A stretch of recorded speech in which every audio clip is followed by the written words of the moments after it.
On Tuesday, Al Jazeera's Avi Lewis sat down with Susan Rice, the U.S. ambassador to the United Nations. A few moments ago, I spoke to Avi from the UN in New York. Well, you know, it's an extremely important moment for the Obama administration. It's a fascinating time to sit down with the ambassador. Not only are they dealing with the Afghan elections, but they're rolling out the Obama doctrine in a series of carefully orchestrated high-level speeches over the last few weeks. People from Hillary Clinton to Defense Secretary Robert Gates to Susan Rice have been making speeches that are designed to sort of establish the Obama doctrine in foreign policy. And it's the broad outlines of it are that it's a new era of engagement. The U.S. is back in the world community in terms of multilateralism, and the Bush era is over. The problem is that the first test of this new rhetoric is the elections in Afghanistan. And with all of the violence and uncertainty and car bombings, you know, it doesn't look all that new at all. But Ambassador Rice was determined both to present Obama's Afghanistan policy as a genuinely fresh start and to declare the elections a stunning success. Here's some of our conversation. It was the first election that the Afghan authorities have run themselves. It's the first election in which their own security forces provided security. 95% of the polling stations opened. Of course, we're concerned about allegations of fraud. We take that very seriously, as do the Afghan authorities.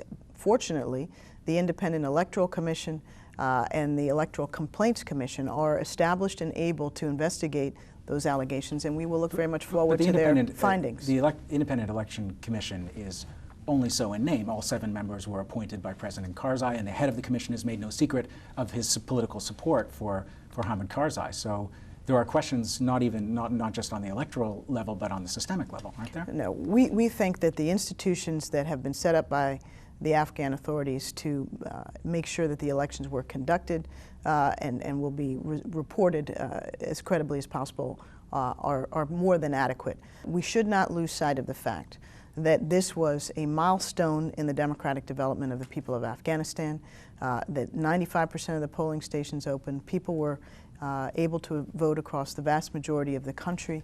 But in the critical areas, there were serious problems. I mean, let's take Helmand Province, which is a significant part of the country. You had 12,000 U.S. troops there, 6,200 troops from the U.K. 13 British soldiers have died there in the last month trying to secure the environment for the elections. And according to the local head of the so-called Independent Election Commission, voter turnout was as low as 8% in Helmand Province. Isn't that a colossal failure? I mean, seriously. No. As you pointed out, we don't know what turnout was. And we won't know until the votes have been tallied and the results come in. Obviously, turnout varied dramatically across the country. There were parts of the country where turnout was very high. Helmand Province, as you well know, is the most insecure province, and it's not at all surprising that turnout there was among the lowest. But we can't say with any precision, nor can you, what the numbers are.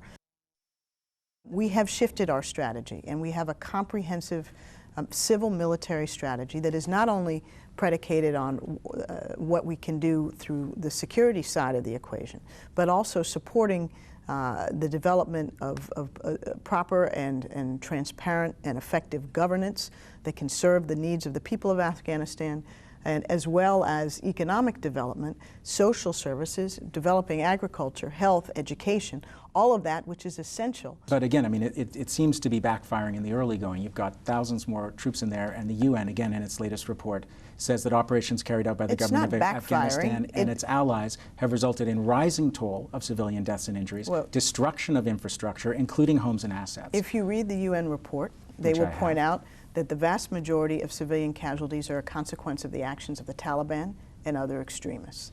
But comparing your record to that of the Taliban isn't that a... No, let me finish the thought, because you were implying, I think falsely, that the bulk of these civilian casualties were the consequence of U.S. or coalition activity. That was true a couple of years ago, and the numbers have changed. They've changed quite dramatically. Now, are people suffering? Are the Afghan people dying? Are American forces and NATO forces dying in higher numbers? Yes.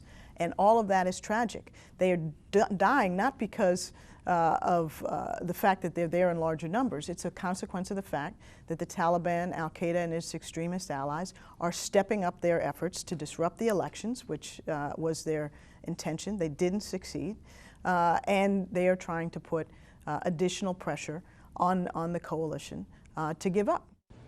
Avi, the Obama administration says it has a combined strategy to deal with Afghanistan and Pakistan together, in fact, referring to them as AFPAC. What did Ambassador Rice tell you about the U.S. strategy in Pakistan? Well, I actually put to her the results of that extraordinary Al Jazeera poll from earlier this month that found that Pakistanis feel in huge numbers that the United States is the greatest threat to their nation, not the Taliban. 59% identifying the U.S. as the greatest threat versus only 11% for the Taliban. And I wanted to get her reaction to that because there's no question that these unmanned predator drone attacks into Pakistan from Afghanistan and reportedly from a base in Pakistan as well, there's no doubt that that's a huge reason for the feelings of hostility in Pakistan towards the United States. The weird thing is that this is one of those policies that the U.S. administration has never acknowledged officially exists. It's like Israel's nuclear weapons. Everyone knows that the drone attacks are happening, but they don't actually admit their existence. So I tried to get the ambassador to confirm or deny the policy of drone attacks, and well, here's what happened. I'm not going to get into operational matters, but what I will say is this.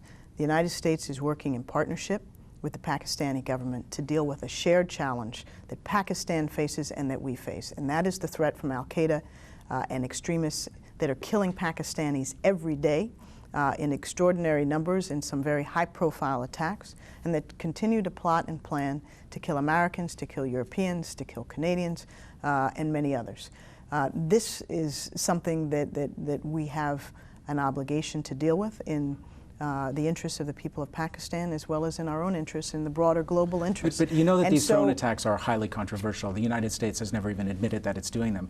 Can you confirm or deny for us that the United States is launching predator drone attacks? I just said I'm not going to get into operational matters, but I will say that we continue to cooperate effectively with the government and the people of Pakistan to deal with this shared threat.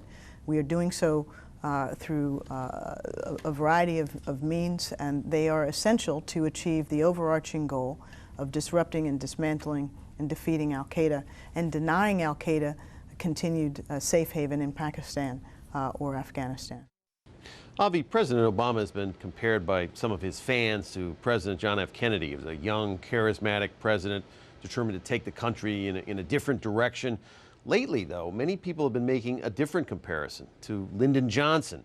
Now, LBJ had sweeping plans for reform, for fighting racism, for eliminating poverty, but he became fatally bogged down in the war in Vietnam, and the war essentially wrecked his long-term plans for a great society. What do you think of the parallels there between LBJ and Obama?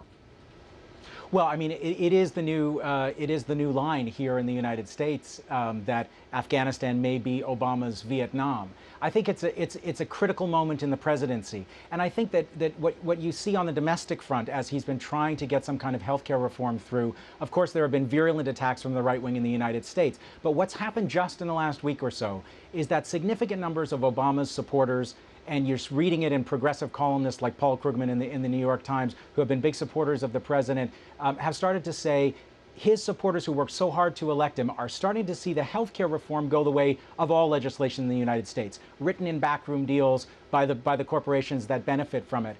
And people are starting to ask in the United States, I worked so hard for this president, where's the change that I worked so hard for? I think on the international stage, Obama hasn't really made his definitive debut. That will happen at the UN General Assembly here in New York next month, and he will cap off this launch of the Obama Doctrine with his grand foreign policy statement. The question is how long the honeymoon lasts. And I think we've seen some convincing evidence that it's starting to come to an end, even among his supporters in the United States. People can't live on rhetoric alone. And when the United States is judged on its actions and not the rhetoric, there's a lot of continuities with the Bush administration. You can see it even in the policies around detention and rendition, which is still going on, the president's state secrets privilege, which is invoked to squash cases, Bagram prison in Afghanistan, where it's being called the new Guantanamo because prisoners there have no habeas corpus rights. So at some point, we've got to see the actual change. Now, he inherited a huge mess, and obviously it takes time to turn around. Afghanistan is not going to be stabilized quickly. The question internationally is how much honeymoon room there actually is, and that's what we're going to find out.